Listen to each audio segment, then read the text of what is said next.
আসসালামু আলাইকুম। আমি doctor Sadi Masud Al Turab, FCPS part 2 trainee, surgery শেষ পর্ব। আজকে আমি সার্জারি শর্ট কেস নিয়ে আলোচনা করব। বেসিক্যালি আমরা শুরুতে আলোচনা করব সারফেস লাম্প, অর্থাৎ আমাদের সারফেস যে সয়েলিংগুলো আছে সেগুলো নিয়ে আলোচনা করব, এবং ক্লাসের দ্বিতীয় অংশে আমরা আলোচনা করব আলসার নিয়ে। এখন আমরা যদি সার্জারি শর্ট কেস নিয়ে কথা বলি, তাহলে সার্জারি শর্ট কেস কিছু থাকে গলায়, দ্যাট মিনস আমাদের কমনলি আমরা যে কেসগুলো পাই থাইরয়েড এবং প্যারোটিড। কিছু থাকে তলায়, দ্যাট মিনস আমরা কমন যে কেসগুলো পাই সেগুলো হচ্ছে ইনগুইনাল হার্নিয়া এবং হাইড্রোসিল। এছাড়াও আমাদের এর বাহিরে যে ইম্পর্ট্যান্ট কেসগুলো আছে তার ভিতর আলসার খুবই গুরুত্বপূর্ণ, দেন আমাদের সারফেস লাম্প।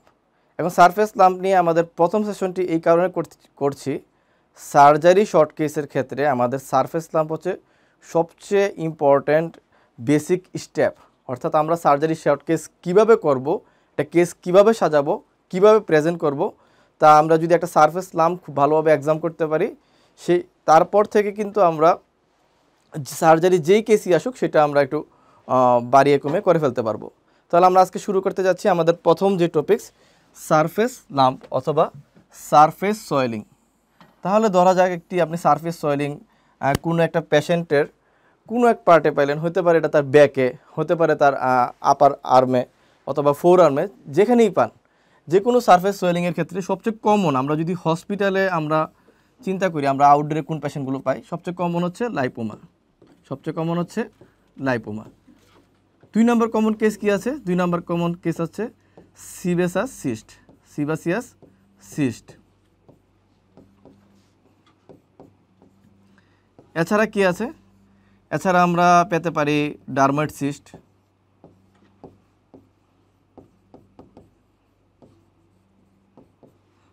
এছাড়া পেতে পারি নিউরোফাইব্রোমা,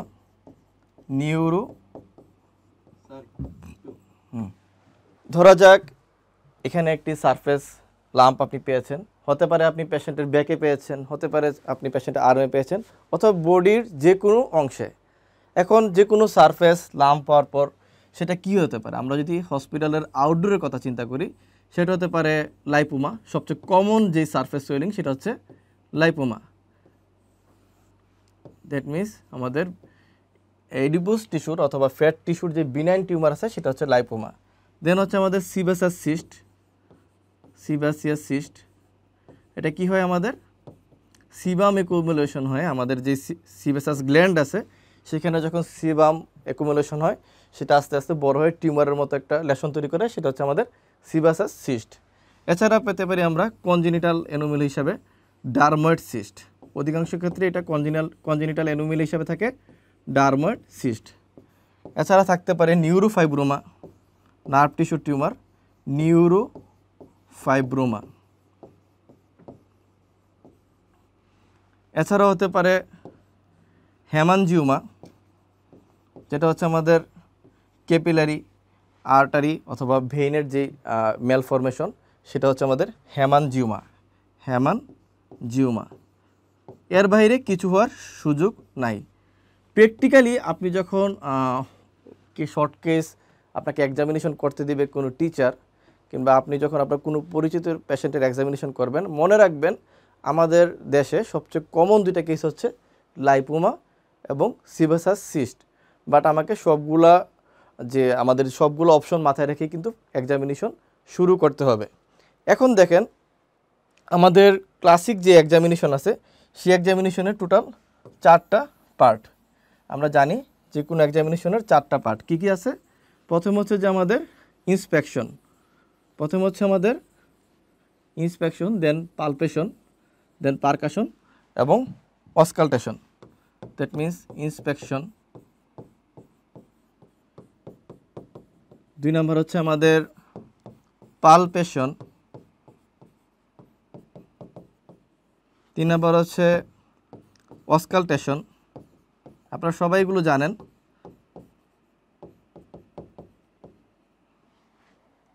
সরি, 3 নম্বর আমরা পারকাশন রাখবো। 3 নম্বর হচ্ছে পারকাশন।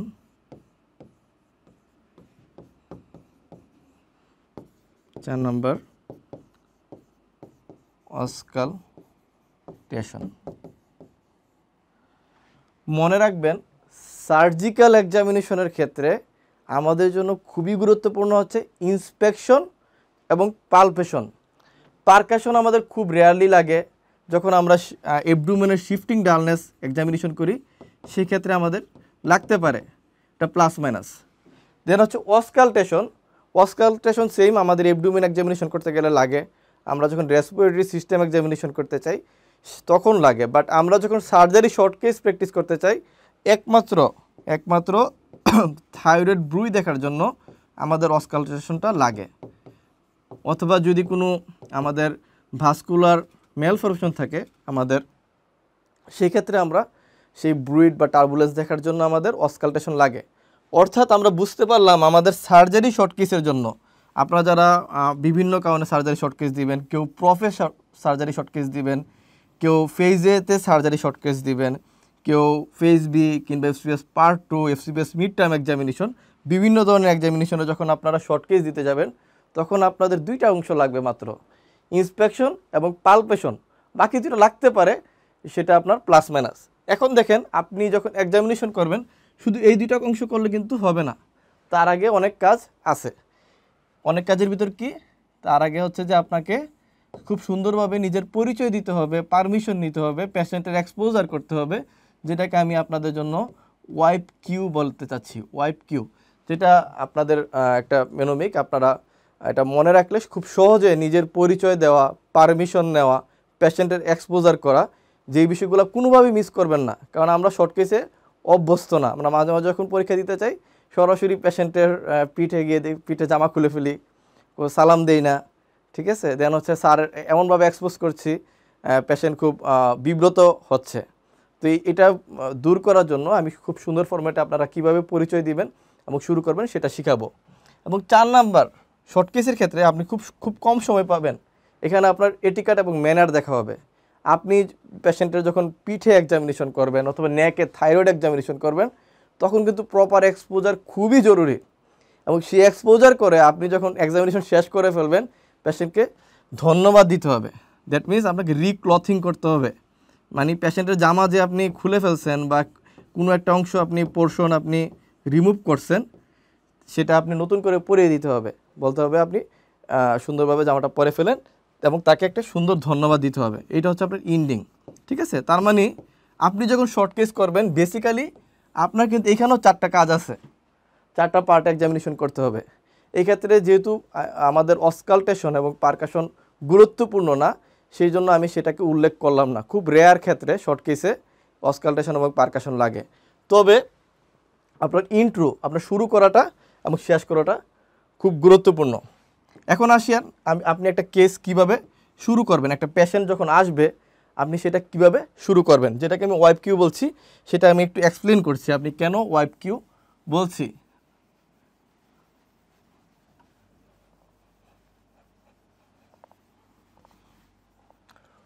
ওয়াইপের ডাব্লিউ দিয়ে মনে রাখবেন, ওয়াইপের ডাব্লিউ দিয়ে মনে রাখবেন ওয়াশ ইউর হ্যান্ড, ঠিক আছে। আপনাকে এমন হতে পারে একটা না 2টা 3টা এক্সামিনেশন করবেন, আপনাকে হয়তো শুরুতে একটা আলসার দিল অথবা একটা লাইপোমা দিল, আপনি সেখানে পেশেন্টের পালপেশন করে আসছেন। নেক্সট পেশেন্টের গায়ে হাত দেওয়ার আগে অবশ্যই আপনার হাতটা ওয়াশ করতে হবে। এই জন্য এটা আপনার খুব ভালো একটা অভ্যাস যে কোনো শর্ট কেস করার আগে আপনি একটা হ্যান্ড স্যানিটাইজার নিতে পারেন, সেই হ্যান্ড স্যানিটাইজার নিয়ে খুব সুন্দরভাবে আপনার হাতটা ওয়াশ করে নেবেন। এটা আপনার স্মার্টনেসের একটা বহিঃপ্রকাশ যে আপনি পেশেন্ট কেয়ার করছেন। Wash your hand. দেন আবার হচ্ছে আপনি তাকে নিজের পরিচয় দিবেন, introduce yourself. Introduce yourself কী বলবেন, যে আপনি যে পরীক্ষা দিচ্ছেন, হতে পারে আপনি এমবিবিএস ফাইনাল প্রপ দিচ্ছেন, সেখানে কি বলতে পারেন, আসসালামু আলাইকুম, আমি ডাক্তার উমুক XYZ, আমি FCP MBBS final proof examinee, আমি আপনার সমস্যাটি নিয়ে পরীক্ষা করব, ঠিক আছে। দ্যাট মিনস তাকে আপনার পরিচয়টা দিলেন সুন্দরভাবে, এটা আপনার রেডি থাকতে হবে। অর্থাৎ আপনি আমার লেকচার শুনলেন, দেন আপনি হঠাৎ করে পেশেন্টের সামনে গিয়ে খুব গুছিয়ে বলতে পারেন, বিষয়টা এরকম না। আপনি আপনার কথাটা রেডি রাখবেন, কি বলবেন পেশেন্টকে। 2 নম্বর হচ্ছে পারমিশন। সালাম দিয়ে পরিচয় দিলেন, দেন বলবেন যে আমি আপনার সমস্যাটি নিয়ে পরীক্ষা করব এবং এই ক্ষেত্রে আপনাকে তাকে অ্যাসুরেন্স দিতে হবে আমি আপনাকে কোনো কষ্ট বা ব্যথা দিব না, যদি কোনো সমস্যা হয় তাহলে আপনি আমাকে জানাবেন। দ্যাট মিনস আপনার wash your hand, introduce yourself, then permission, very much important. স্যাররা কিন্তু এই টিকাটগুলো খেয়াল করে, বিশেষ করে আপনারা যারা FCPS মিড টার্ম পরীক্ষা দিবেন সেখানে যেহেতু অস্কি সিস্টেম, সেখানে কিন্তু প্রত্যেকটা পার্ট ইম্পর্ট্যান্ট। এছাড়াও আপনারা অন্য যে কোনো পরীক্ষায় দেন সেখানে কিন্তু আপনার শুরুটা কিভাবে করছেন, আপনি ঠিকভাবে পারমিশন নিচ্ছেন কিনা, ঠিকভাবে নিজেকে পরিচয় দিচ্ছেন কিনা, এটা গুরুত্বপূর্ণ। পারমিশন নিলেন, দেন হচ্ছে এক্সপোজার, প্রপার এক্সপোজার খুবই গুরুত্বপূর্ণ। এক্সপোজার কেমন গুরুত্বপূর্ণ? ধরা যাক একটা পেশেন্ট এখানে একটা লাম্প বা আলসার নিয়ে আসছে, ঠিক আছে, আমার এই ধরা যাক আমাদের লেফট ফোরআর্মে নিয়ে আসছে, তো আপনি শুধুমাত্র তার ওই লাম্প বা আলসার শার্ট একটু খুলে যার শুধু ওই আপনার ওই ক্ষতস্থানটা দেখলেন, তাহলে কিন্তু আপনার এক্সপোজার হলো না। বিশেষ করে আপনাদের যদি ফুট আলসার এক্সামিনেশন করতে চান সেটা আপনার জন্য খুবই গুরুত্বপূর্ণ। দুইটা পা সিমেট্রিক্যাল দুইটা অঙ্গ আপনার খুলে ফেলতে হবে এবং তার আইডিয়াল হচ্ছে তার ড্রেনিং লিম্ফ নোডটা আমাকে লিম্ফ নোড এরিয়া পর্যন্ত আমাকে এক্সপোজ করতে হবে। ধরা যাক আপনি থাইরয়েডের এক্সামিনেশন করবেন, আপনি চেষ্টা করবেন তার 2 শোল্ডার পর্যন্ত যাতে খোলা যায়। ফিমেল যদি কেউ আপনার উন্না দিয়ে থাকে সেক্ষেত্রে তার জেন্টাল তার কাছে পারমিশন নেবেন, নিয়ে তাকেই বলবেন যে আপনি আপনার উন্নাটা একটু খুলে ফেলেন, দেন হচ্ছে আপনার শোল্ডার পর্যন্ত যাতে ওপেন করে। এই এক্সপোজারের ক্ষেত্রে আপনাকে স্যারকেও বলতে হবে আই নিড প্রপার স্ক্রিনিং। যেহেতু আপনি বিশেষ করে অপোজিট জেন্ডারের ক্ষেত্রে আপনার প্রপার স্ক্রিনিং এবং অ্যাটেন্ডেন্স খুবই জরুরি। দ্যাট মিনস পেশেন্টের কোনো কেয়ার গিভার, আত্মীয় স্বজন এটা আপনার লাগবে। এক্সাম হলে সাধারণত থাকে না, সাধারণত স্যাররা বলে যে আমি পেশেন্টের অ্যাটেন্ডেন্ট হিসেবে আছি, তুমি এখানে প্রপার স্ক্রিনিং পাচ্ছ, যেহেতু আমরা একটা প্রাইভেট এরিয়াতেই করি, তারপর আপনাকে এটা বলে নিতে হবে। দ্যাট মিনস এক্সপোজারটা হবে। দেন হচ্ছে এক্সপোজারটা কেমন হবে? ধরা যাক কারো ব্যাকে একটা লেশন আছে, ঠিক আছে, এখন আপনি এমনভাবে এক্সপোজ করলেন শুধু ওই লেশনটা আপনিই দেখতেছেন, ওই যে ফুলা জায়গাটা আপনিই দেখতেছেন, স্যারও দেখতেছে না, দেন হচ্ছে যে যিনি আপনার অবজারভার আছে উনিও দেখতেছেন না, তো আপনি এক্সামিনেশন করলে এটা কিন্তু এক্সপোজার হবে না। আপনি এমন পজিশনে পেশেন্টটাকে নেবেন, হতে পারে আপনার টুল, চেয়ার ঘুরাতে হবে, পেশেন্টকে ঘুরাতে হবে যে বাবা আপনি এদিকে পিঠটা দিয়ে দাঁড়ান, তাহলে কি স্যারও দেখতে পারবে, আপনিও দেখতে পারবেন। এইভাবে হচ্ছে, যেহেতু আপনি এক্সামিনেশনটা কি কোনো স্যারের সামনে বা কোনো পরীক্ষায় পাশ করার জন্য করবেন, এই জন্য এক্সপোজারটা সুন্দর হওয়া লাগবে। এক্সপোজার সুন্দর না হলে কিন্তু আপনি শুরু থেকে আপনি কনফিডেন্স পাবেন না এবং মাঝপথে আপনার পরীক্ষার স্যার থামিয়ে দিতে পারে, এইটা কেন তুমি কি করলা। এই হচ্ছে আমাদের ওয়াইপ। এই জিনিসটা আপনি এরকম মেনোমিক হিসাবে মনে রাখতে পারেন, নাও রাখতে পারেন, সেটা আপনার ব্যাপার। কিন্তু আপনি যে পয়েন্টগুলো উল্লেখ করেছি, wash your hand, introduce your self, permission, exposure, এই 4টা পয়েন্ট অবশ্যই আপনাকে আনতে হবে। এটা হচ্ছে আপনার শর্ট কেসের শুরু এবং এর জন্য আপনার সময় সর্বোচ্চ 1 থেকে 1.5 মিনিট, সময় নষ্ট করা যাবে না। দেন হচ্ছে রিলিভেন্ট কোশ্চেন, সার্জারি শর্ট কেসের ক্ষেত্রে রিলিভেন্ট কোশ্চেনও খুব গুরুত্বপূর্ণ। এই রিলিভেন্ট কোশ্চেন দিয়ে কিন্তু আমরা বুঝতে পারি এটা আইডিয়া করতে পারি আসলে এই কেসটা কি হতে পারে। যেমন থাইরয়েড সোয়েলিংয়ের ক্ষেত্রে টক্সিসিটি আছে কিনা, তার থাইরোটক্সিকিসিস আছে কিনা, এটা জানার জন্য আমি জিজ্ঞেস করতে পারি যে আপনার খুব দ্রুত ওজন কমে যাচ্ছে কিনা, অথবা আপনার রুচি বেড়েছে কিনা, যদি ফিমেল হয় তার মাসিক নিয়মিত হচ্ছে কিনা, ইত্যাদি কোশ্চেন। আবার কারো যদি একটা লাইপোমা পান, তার সাথে রিলিভেন্ট কোশ্চেন হচ্ছে এই ক্ষতটা আপনার কতদিন ধরে আছে, এই ক্ষতটা খুব দ্রুত বাড়ছে কিংবা আসতে বাড়ছে। দেন হচ্ছে যে এই ক্ষতটা আপনার কোনো আঘাত পেয়েছিলেন কিনা, বিগত আগে কোনো অপারেশন হয়েছিল কিনা। রিলিভেন্ট কোশ্চেন, আপনি যে শর্ট কেস করবেন সেই শর্ট কেসের জন্য রিলিভেন্ট কোশ্চেন। এই হচ্ছে যে আমাদের যে কোনো সার্জারি শর্ট কেস করার একদম বেসিক যেই বেসিক শুরুর অংশ, যেটাকে আমি বলতে চাচ্ছি ওয়াইপ কিউ। এইভাবে আপনারা মনে রাখতে পারেন, আপনাদের জন্য সহজ হয়ে যাবে। এখন আসেন আমাদের নেক্সট স্টেপ, আমরা হচ্ছে ইন্সপেকশন নিয়ে কথা বলবো। ইন্সপেকশনের জন্য আপনাদের সর্বোচ্চ পাবেন 10 থেকে 15 সেকেন্ড, অর্থাৎ আমরা শুরু করতে হয়তো 1 থেকে 1.5 মিনিট লাগবে। ইন্সপেকশনের জন্য আপনি 10 থেকে 15 সেকেন্ড পাবেন। 4টা জিনিস আমরা ইন্সপেকশনে লাগবে, 4টা জিনিস আমরা গুরুত্ব দিয়ে ইন্সপেকশনে দেখব, যেটাকে আমি বলতে যাচ্ছি 4S। ইন্সপেকশনে অনেক কিছু দেখার আছে, কিন্তু আপনারা যারা বিগিনার বা একদম শুরু করতে যাচ্ছেন শর্ট কেস, তাদের জন্য 4টা এস। 4টা এস কি? সবচেয়ে গুরুত্বপূর্ণ হচ্ছে লেশনটা কোথায় আছে, সাইট। সাইট দিয়ে অনেক লেশন চেনা যায়।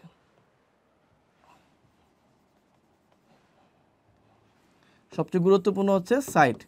যেমন মিড লাইন কোনো সোয়েলিং থাকলে তার ডার্মাট সিস্ট হওয়ার চান্স অনেক বেড়ে যায়।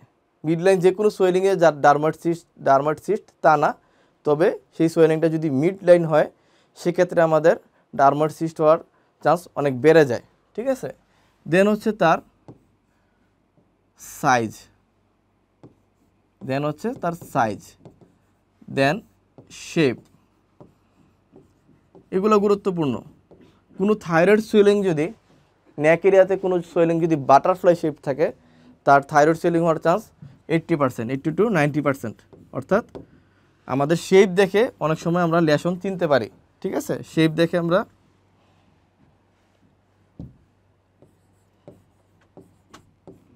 আমরা লেশন চিনতে পারি, এটা কী রোগ হতে পারে সেটা বুঝতে পারি। দেন হচ্ছে আমাদের সাইজ। যদি অনেক বিগ সাইজ হয়, একটা দেখা গেলো আর্ম, পুরো আর্ম জুড়ে একটা বিশাল একটা লেশন, ঠিক আছে, অনেক বিগ সাইজ হইলে আমরা কি বুঝতে পারি সেটা মেলিগন্যান্ট লেশন হইলে হইতে পারে, সফট টিস্যু সার্কোমা হইতে পারে। সাইজ আসলে খুব বেশি আমার ইন্সপেকশনের ক্ষেত্রে ভেরি করে না যে আসলে লেশনটা কি, সেই পরিচয় দেওয়ার জন্য। দেন হচ্ছে আমাদের ওভারলাইং স্কিন কন্ডিশন। এখান থেকে আমরা অনেকগুলো ইনফরমেশন পেতে পারি। যেমন তার কোনো যদি স্কার মার্ক থাকে সেটা ইন্ডিকেট করে তার প্রিভিয়াস কোনো অপারেশন হয়েছিল। দেন হচ্ছে সেখানে যদি আমাদের কোনো পিগমেন্টেশন থাকতে পারে, আমাদের ফুট আলসারের ক্ষেত্রে সেখানে যদি আমরা পিগমেন্টেশন পাই, সেটা আমরা তার ভেরিকোজ আলসার হওয়ার অনেক চান্স বেড়ে যায়। দেন হচ্ছে আমাদের ব্ল্যাকেনিং থাকতে পারে, ইত্যাদি থাকতে পারে। এখন ইন্সপেকশনের ক্ষেত্রে 2টা এস খুবই গুরুত্বপূর্ণ, যেটা দিয়ে আমি একটা সারফেস লাম্প আমি ডায়াগনোসিস করতে পারবো। 2টা এসের ভিতর হচ্ছে সাইট, এটা কোন জায়গায় আছে। 2 নম্বর বিষয় হচ্ছে যে ওভারলাইং স্কিন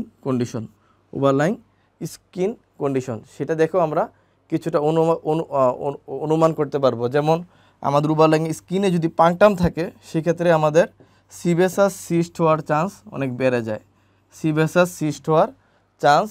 বেড়ে যায়। ঠিক আছে, সার্জনদের কিন্তু মেইন এক্সামিনেশনটাই কিন্তু ইন্সপেকশন আর পালপেশনের ভিতরে। ইন্সপেকশনের এখানে 2টা পার্ট আছে, 2টা জিনিস খুব গুরুত্বপূর্ণ, কোন জায়গায় আছে, দেন হচ্ছে ওভারলাইং স্কিনটা কীরকম, তার উপর ডিপেন্ড করে আমরা নির্ধারণ করে ফেলতে পারবো যে এই লেশনটা কী হতে পারে।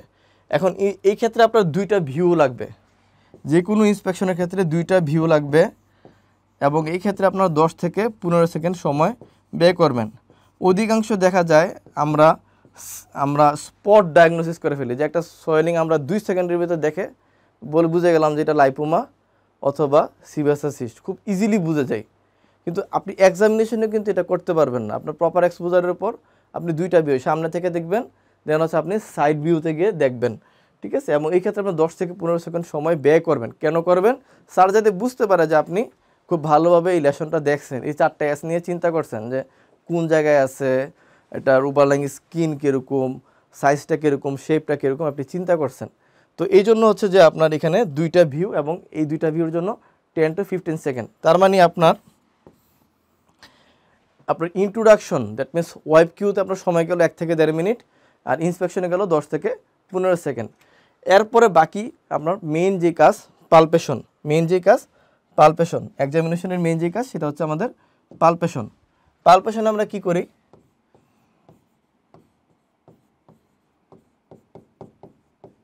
পালপেশন শুরু হয় 2টা টি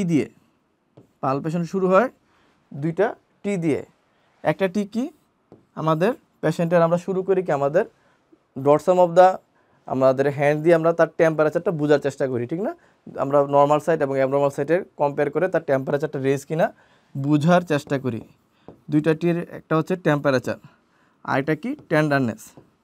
আমরা যে লেশন বা যে সোয়েলিং বা যে লাম্প, সেই লাম্পের উপর আমরা প্রেস করি কিছুটা, এবং এই একই সাথে পেশেন্টের চেহারার দিকে তাকাই।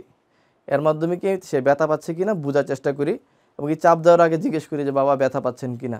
ঠিক আছে, তার উপর ডিপেন্ড করে আমরা, কেউ যদি বলে ব্যথা, অনেক ব্যথা, সেক্ষেত্রে তো আপনি খুব জোরে চাপ দিতে পারবেন না, হালকা করে প্রেস করে বা হাতটা রেখেই আপনি তার চেহারার দিকে তাকাতে হবে। কেউ যদি বলে কোনো ব্যথা নাই, কোনো কিছু বুঝি না, সেক্ষেত্রে হালকা করে চাপ দিয়ে বোঝার চেষ্টা করেন ব্যথা আছে কি না। তো এই টিটি যখন শুরু করবেন, দেখা যাবে আপনি যখন এক্সামিনেশন নিচ্ছেন, কখনো কখনো স্যাররা হয়তো আপনার দিকে খুব খেয়াল নাও রাখতে পারে, কিন্তু আপনি প্রত্যেকটা স্টেপ যে করছেন এটা তো আপনাকে বুঝাইতে হবে। তো এই জন্য হচ্ছে যে আপনি শুরু করবেন 2টা টি দিয়ে। এটা আপনি যাই করেন, এটা আপনি থাইরয়েড করেন, প্যারোটিড করেন, প্যারোটিড এক্সামিনেশন করেন, আপনি হার্নিয়া হাইড্রোসিল করেন, সেক্ষেত্রে আপনার পালপেশন শুরু হয় 2টা টি দিয়ে, আর আপনার ইন্সপেকশন হয় 2টা ভিউ দিয়ে। ঠিক আছে? তো এখন হচ্ছে আমাদের টেম্পারেচার টেন্ডারনেস দেখলেন। এরপরে আমরা কি করব? এরপর হচ্ছে যে আমাদের এসএমসি। দেখেন আমি যে পয়েন্টগুলো বলতেছি একদম বেসিক, এর বাইরেও অনেক কিছু করা যায়, কিন্তু এগুলো না করলে আপনি ফেল। ঠিক আছে? এসএমসিতে আমরা কি দেখি? এসএমসিতে দেখি আমরা সারফেস, এমে কি দেখি? মার্জিন, সিতে কি দেখি? সিতে দেখি আমি কনসিস্টেন্সি, সিতে দেখি কনসিস্টেন্সি। এখন এই যে 2টা টি অ্যান্ড তারপর হচ্ছে এসএমসি, এটাতে কি বোঝাচ্ছে? টি দিয়ে বোঝাচ্ছে কোনো লেশন বা কোনো সোয়েলিং যদি টেম্পারেচার বেশি থাকে সেটা ইনফ্লেমড, অর্থাৎ সেখানে ইনফেকশন থাকার সম্ভাবনা অনেক বেশি। সেম কথা টেন্ডারনেস, হয়তো ওইটা অনেক র্যাপিডলি গ্রোয়িং বা খুব দ্রুত ওই ফুলাটা বেড়ে যাচ্ছে, অথবা ওই জায়গাটা ইনফ্লেমড হয়ে আছে, ওখানে ইনফেকশনের কোনো নমুনা আছে, এই জন্য তার সেই জায়গাটা ব্যথা করতেছে। ঠিক আছে? কিন্তু এগুলো এই টেম্পারেচার এবং টেন্ডারনেস দিয়ে কিন্তু আপনি ডায়াগনস্টিক কোনো পারপস ফুলফিল হবে না। ঠিক আছে? ডায়াগনস্টিক পারপস ফুলফিল হবে আপনার এসএমসি দিয়ে। দ্যাট মিনস সারফেস যদি ইরেগুলার থাকে, যদি ইরেগুলারিটি থাকে, সেটা আপনি অনুমান করতে পারেন সেটা মেলিগনেন্সি হলেও হতে পারে।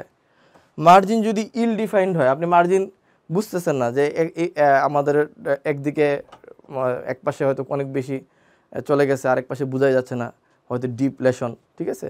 মার্জিন যদি ইল ডিফাইন্ড হয়, সেটাও ইন্ডিকেট করে আমাদের মেলিগনেন্ট লেশন। এখন আমাদের অধিকাংশ ক্ষেত্রে কিন্তু আমরা বিনাইন কেস পাবো। বিনাইন কেস কোনগুলো? যেগুলো হচ্ছে আমাদের লাইপোমা, সিবেসাস সিস্ট, আমার নিউরোফাইব্রোমা, ডারময়েড সিস্ট, হেমানজিমা ইত্যাদি হচ্ছে যে আমরা অধিকাংশ ক্ষেত্রে বিনাইন লেশন পাবো। এবং সেই বিনাইন লেশনটা বোঝার জন্য এত কাজের ভিতর সবচেয়ে ইম্পর্টেন্ট হচ্ছে কনসিস্টেন্সিটা বুঝতে পারা। আপনি টেম্পারেচার দেখলেন, টেন্ডারনেস দেখলেন, সারফেস মার্জিন খুব ভালো মতো দেখলেন, কনসিস্টেন্সি যদি ভালোভাবে না বুঝতে পারেন, আপনি ডায়াগনোসিস অবশ্যই মিস্টেক করবেন।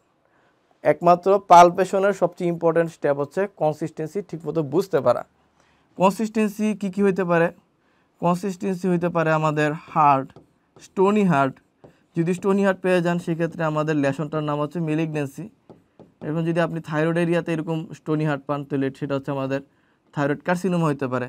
আপনি যদি আর্ম বা ফোর আর্ম এরিয়াতে পান, আমার থাই এরিয়াতে পান, সেটা আমাদের সফট টিস্যু সার্কোমা হতে পারে। ঠিক আছে? দেন হচ্ছে আপনি কি পাইতে পারেন? সফট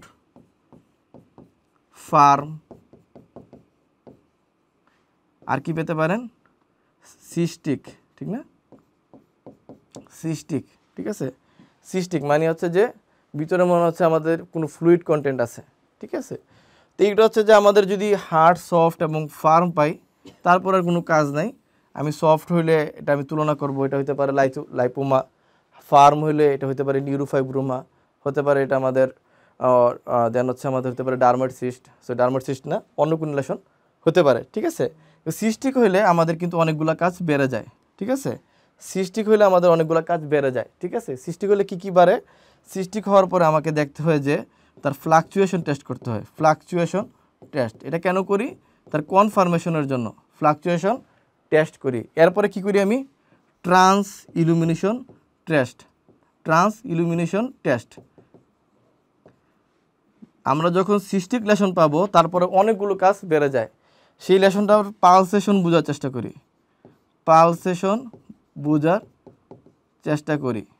দেন হচ্ছে আমি কী বোঝার চেষ্টা করি? এটা আমার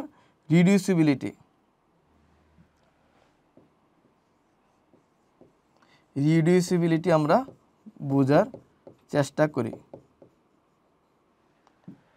একটা লেশন সিস্টিক পাওয়ার পরে কিন্তু আমাদের অনেকগুলো কাজ বেড়ে যায় নতুন করে। ঠিক আছে? তার মানে ফ্লাকচুয়েশন, ট্রান্স ইলুমিনেশন, পালসেশন, রিডিউসিবিলিটি ইত্যাদি আমরা রিডিউসিবিলিটি না, এটা আমরা কম্প্রেসিবিলিটি বোঝার চেষ্টা করি। আমরা রিডিউসিবিলিটি দেখি শুধুমাত্র হার্নিয়াতে, আর এই ক্ষেত্রে আমরা দেখি কম্প্রেসিবিলিটি, কম্প্রেস করা যায় কিনা ইত্যাদি আমরা বোঝার চেষ্টা করি। ঠিক আছে, তার মানে এই চারটা কিন্তু বেসিক পার্ট না। এখানে আমরা ফ্লাকচুয়েশন, ট্রান্সইলুমিনেশন, দেন হচ্ছে আমাদের কম্প্রেসিবিলিটি, পালসেশন ইত্যাদি কিন্তু আমাদের এই চারটা জিনিস যে আমি দেখছি এগুলো কিন্তু আমাদের বেসিক পার্ট না। বেসিক পার্ট হচ্ছে সারফেস মার্জিন কনসিস্টেন্সি, দেন হচ্ছে আমাদের ফিক্সিটি। দ্যাট মিনস এটা আপনি মেনোমিক হিসাবে মনে রাখতে পারেন এসএমসি ফিক্সিটি দুইটা দেখি, একটা হচ্ছে স্কিন ফিক্সিটি দেখি, underline structure that means muscle, ফাসা এগুলোর সাথে ওই লেশনটা জোড়া লেগে আছে কিনা বা অ্যাটাচ কিনা সেটা বোঝার চেষ্টা করি। দুইটা ফিক্সিটি দেখি, যদি আমাদের দেখা যায় ফিক্সিটি থেকেও আমরা বুঝতে পারি লেশনটা কী। যেমন যেই লেশনগুলো স্কিনের সাথে ফিক্স থাকে সেটা যদি বিনাইন লেশন হয় সেক্ষেত্রে এটা আপনার সিভাসাস সিস্ট হওয়ার চান্স অনেক বেশি। আবার কোনো লেশন যদি আন্ডারলাইন স্ট্রাকচারের সাথে ফিক্স থাকে সেক্ষেত্রে আপনার এটা মেলিগনেন্সি হতে পারে। ঠিক আছে, তার মানে কোনো একটা সাইন দেখে বা কোনো একটা টেস্ট পজিটিভ দেখে কিন্তু আপনি কোনো ডিসিশনে আসতে পারবেন না। তার মানে আমি যদি সহজ করে বলি, আমাদের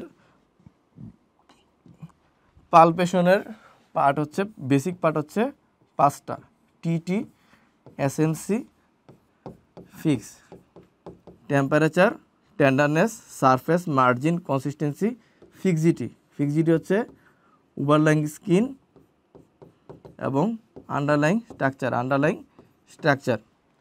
দেন হচ্ছে কোনো কারণে যদি আমরা সিস্টিক লেশন পাই কনসিস্টেন্সিতে, তারপর হচ্ছে যে আমাদের ফ্লাকচুয়েশন টেস্ট দেখা লাগে, ট্রান্স ইলুমিনেশন টেস্ট দেখা লাগে, কম্প্রেসিবিলিটি আছে কিনা, প্রেস করলে লেশনটা কমে যায় কিনা, পালসেশন ইত্যাদি আমাদের দেখা লাগে। এগুলো হচ্ছে আমাদের যে কোনো এক্সামিনেশনের বেসিক পার্ট। এই হচ্ছে যে আমাদের ইন্সপেকশন পালপেশন। এইখানে আপনাদের আরও 2 মিনিট সময় লাগতে পারে। দ্যাট মিনস আপনার শুরু করা ইন্সপেকশন এবং পালপেশন করে টোটাল আপনার 3.5 থেকে 4 মিনিট সময় চলে যাবে। এরপরে বাকি কাজটা সুন্দরভাবে পেশেন্টকে ধন্যবাদ দেওয়া। দ্যাট মিনস আপনি আপনার জামাটা সুন্দরভাবে পরেন, আপনাকে ধন্যবাদ আমাকে সহযোগিতা করার জন্য। সবগুলো কথা রেডি থাকতে হবে। আপনার শুরুটা কীভাবে করবেন এবং শেষটা কীভাবে করবেন এই দুটা কথা আপনার রেডি থাকতে হবে। এবং ইন্সপেকশন পালপেশন ভালো করার একটাই উপায়, আপনি যত বেশি প্র্যাকটিস করবেন, যত বেশি আপনি পেশেন্ট দেখবেন, তত বেশি আপনি এক্সামিনেশন হলে ভালো করবেন। যতই লেকচার দেখেন, যতই আপনি বই পড়েন, কোনোভাবেই ভালো করার সুযোগ নেই। এই কথাটা প্রমাণিত। অর্থাৎ যারা বিগত সালে পরীক্ষা দিয়েছে, বিগত সময়গুলোতে এইরকম এক্সামিনেশন ফেস করেছে, তাদের এই অভিজ্ঞতা যে আপনি যতই বই পড়েন বা যতই লেকচার দেখেন, আপনি এই জায়গাটা ভালো করতে পারবেন। ইন্সপেকশন ভালো করার একটাই উপায়, হসপিটালে গিয়ে পেশেন্ট দেখা লাগবে। আর ওই শুরুতে নিজের পরিচয় দেওয়া, শেষে ধন্যবাদ দেওয়া, এইটা আপনার বাসায় কিছু সময় নেওয়া লাগবে, 5 থেকে 10 মিনিট। নিজের একটা কথা রেডি রাখতে হবে। তো এটা যাতে আপনি ইজিলি ফ্লুয়েন্টলি বলতে পারেন, তাহলেই আপনার দেখবেন যে এক্সামিনেশন একটা 4.5 মিনিটের ভিতর শেষ। বাকি 1.5 থেকে 2 মিনিটে আপনাকে স্যাররা হয়তো কোশ্চেন করবে যে তোমার ডায়াগনোসিস কী, অথবা ডেসক্রাইব করো, তুমি কী ট্রিটমেন্ট দিতে চাও, তুমি কী ইনভেস্টিগেশন দিতে চাও ইত্যাদি আপনাদেরকে কোশ্চেন করবে। এই হচ্ছে মোটামুটি আমাদের যে কোনো শর্ট কেসের একটা কমন প্রোফর্মা।